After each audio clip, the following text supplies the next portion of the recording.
मंत्री छगन भुजबळ यांना पुन्हा एकदा अन्न आणि नागरी पुरवठा खात्याची जबाबदारी देण्यात आली आहे। सत्तेत अनेकदा एंट्री आणि एक्झिट सुद्धा झाली, पण आज पुन्हा एकदा अन्न पुरवठा खात्याची त्यांना जबाबदारी मिळाल्याने आनंद होतोय अशी भावना भुजबळांनी व्यक्त केली। नाशिकच्या पालकमंत्री पदाच्या वादात आपल्याला पडायचं नाहीये असंही भुजबळ म्हणतात। नाही, आनंद आहे। 9-10 वेळा एंट्री झाली, एक्झिट झाली, 9-10 वेळा पदभार स्वीकारला आणि सोडला सुद्धा। त्यामुळे त्याच्यामध्ये आणखीन एक भर आणि आनंद आहे असाच। नाशिकच्या पालकमंत्र्याच्या वादामध्ये मला पडायचं नाही।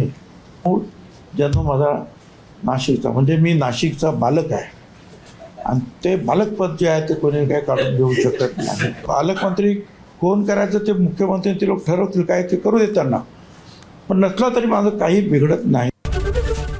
एबीपी माझा, उघडा डोळे बघा नीट।